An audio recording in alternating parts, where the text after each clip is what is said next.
yellow makes me sad, I think. Let's end first, Jeff. You know what makes me sad. You do! Maybe we should chug on over to Mamby-Pamby land, where maybe we can find some self-confidence for you jackwagon! Well, that's for all the people that say, no, you cannot bring in another general manager after 3 years. You need to get some self-confidence, people. You can't keep double-downing, tripling down, and quadrupling down, and quadfipling down on mistakes. Quadfipling.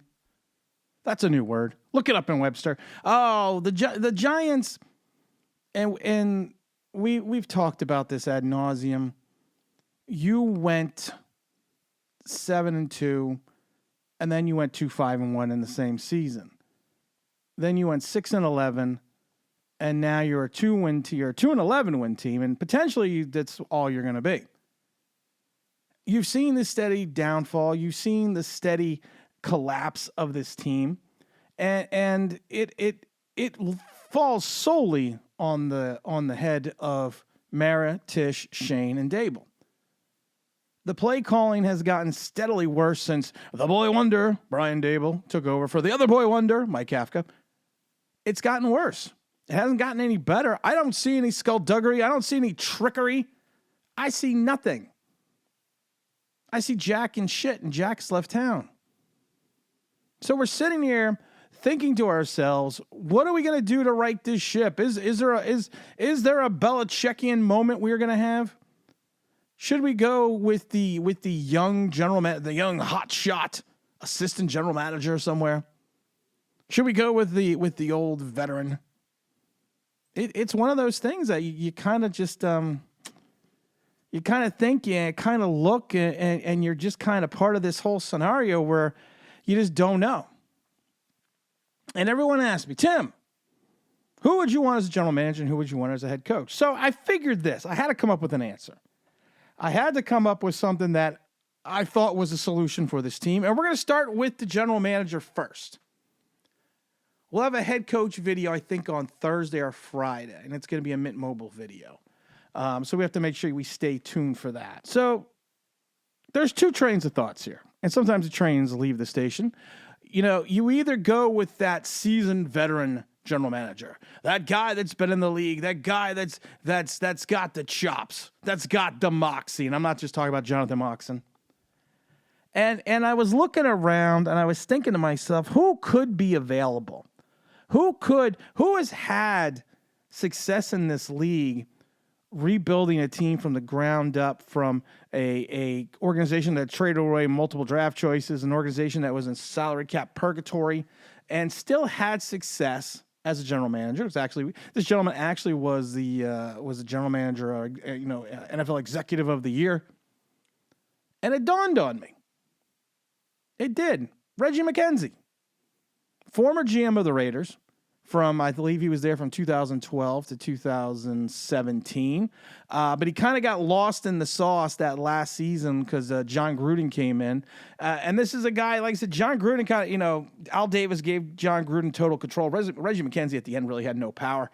This is also a guy who has a strong background with the Packers. And right now he has been the senior personnel executive for the Dolphins since 2019. So this is a guy that has been in the league. This is a guy that has the wherewithal, has the ability. He worked through organizational messes. This is also a gentleman that was a former player, 10th round pick back in 85, I think it was, out of Tennessee. Played till about 92. Actually drafted by the Raiders. Spent a little time out of football, but then came back, for back in the early 90s. Worked his way through, some administrative work over at the University of Tennessee, then finally with the Green Bay Packers. He was with the Packers, people forget, from 94 to 2012. He started as a scout and then became, before he left, the director of player personnel. And eventually he was the team's director of football operations. And he reported directly to the general manager at the time. The first time was Ron Wolf, and then Ted Thompson, I believe it was. And then he finally got his big break with the Raiders back in 12. Al Davis basically had been the general manager for the Raiders since the 60s. And while kind of like what I wanted Belichick to do, he could retain control over all football operations. But he gave the football decisions over to McKenzie. And he was hired at that time by the new owner, which is still the old owner, Mark Davis. So it was one of those. He was that pick. He was that guy to come in. And the Raiders back in the back in the 2012 seasons and beyond were a mess. He fired Hugh Jackson. I believe he brought in who did he bring in? He brought in Dennis Allen. So and those early seasons, the Raiders had a terrible defense. And his first thought process was to get some help from that defense. They ranked 32nd, and he literally had no draft picks that first year because of the fact that the Raiders traded him all away in 2012, and he had his first pick, I think, was the 95th pick. So he didn't have any draft assets. He had a $154 million payroll versus a $120 million salary cap. So this is a team that not only didn't have draft assets, but didn't have any cap space. Yeah, and they went 4-12. And what does he do? What does he do after his first season? He releases a lot of guys that are just, taking up space. And at that point, people forget Richard Seymour was on that team. Tommy Kelly was on that team. Darius Hayward-Bay. What's his name? The linebacker McLean out of Alabama, who was just a mess. Michael Huff, the safety. He also then ended up trading away Carson Palmer because it was a rebuilding process. It's kind of what we thought the Giants were going to do. And then, he did suffer through double-digit losses, but all that kind of turned around, and they started really having a resurgence. I believe it was in 2015 when they went 7-9. He brought in Jack Del Rio.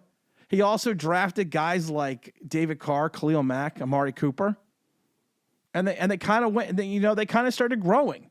It was kind of what we thought we were going to see the Giants do, go from like 4-12, 5-11, then hit 7-9, get better each year. And then in that 2016 season, I believe it was, after he had big time performances from both Cooper, Mack, and Carr, he was the executive of the year because the Raiders went 12-4. Carr busted, I believe it was his collarbone the last game of the season, and the Raiders had to start a rookie in the wild card game, which they lost.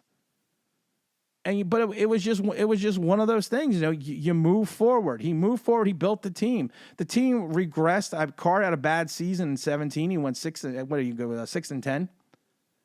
He fired Del Rio.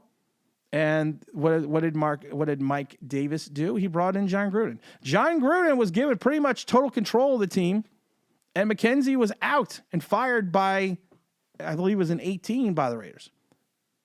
So what does he do?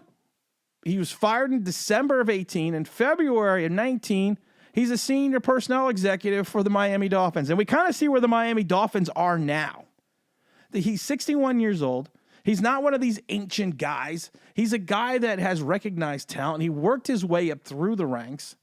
He's been an astute talent evaluator. Go back, like I said, to the Packers. He was the pro personnel assistant. Then he was the pro personnel director. Then he was he was director of football operations.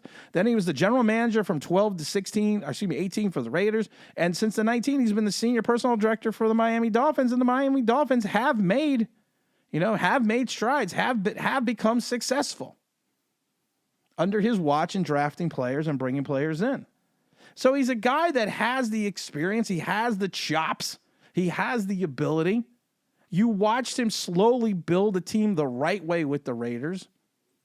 He just never got a chance to really push forward, to sally forward, because of the fact that they went with the whole John Gruden situation, the whole John Gruden move, and it just kind of didn't work out. And you look at his tenure, you looked at his success. He is a guy that has found talent. He's a guy that has helped, build through the draft, build through the salary cap. And I think he would be, like I said, if you're looking for an experienced guy that doesn't have that giant connection, he's a good pick. He is a really good pick.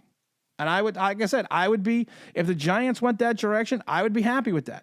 I would be ecstatic with that. 100%. The other guy I was thinking about is if you went the opposite direction. You went with a guy that really doesn't have any experience. You went with a guy that has been in the league forever. You went with a guy that's, it's his highest ranking title is assistant general manager. He's only been the director of pro personnel since 2017 for one team. And then since 2021, he's been the assistant general manager for another team. I'm talking about former New York Giants. If you're looking for that Giant connection, Ray Agnew.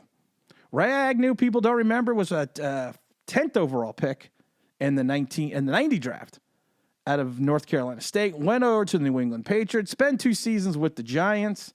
For a first-round pick, he had an uneventful career. But he is a guy that, had spent a lot of time in the league. I mean, he spent 10 years in the league, and after he retired back in, he retired with the, I believe his last stop, I believe, was the St. Louis Rams. When we retired with Rams, he jumped into the office of player, he didn't jump in the office, but, he became some years later, almost 17 years later, which was interesting. He became the, director of pro personnel for the Rams. He's an interesting guy because, if you take a look at how the Rams were built, they won the Super Bowl the year after he left, I believe. But he helped build that Ram team, and he's helped put together a very astute team over here in Detroit. Over in Detroit. He is a guy that is a good talent evaluator. He is a guy that if you look at the teams that he has helped build, which is 2 franchises, you kind of think to yourself that if you were looking for the Joe Schoen type, the Joe Schoen type whose moniker isn't simply, well, I was there when they drafted Josh Allen. This is a guy that has gone out and found talent and worked with talent for 2 separate teams. And has shown he has the ability. He has the ability to I don't know if he's going to completely have the ability to lead a franchise, but if you're looking for a guy that that can come up big, this is a guy. This could be a potential steal in Ray Agnew. Now, of course, a lot of people are going to say, "Well, Tim, you're going to go to a guy that has been successful, with 2 teams." Yeah, that's what you want. You want a guy that's helped revive 2 franchises. And I find it interesting that there's always some talk. There's some talk already about him interviewing to become the next general manager of the Jets. I think he's a strong candidate. He really is, and he's shown that like I said, he's shown that he has the chops.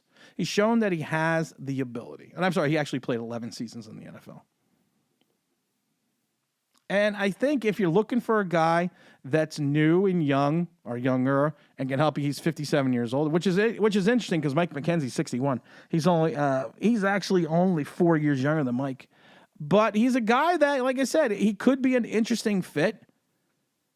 He could be a guy that can help revitalize the franchise. You don't know.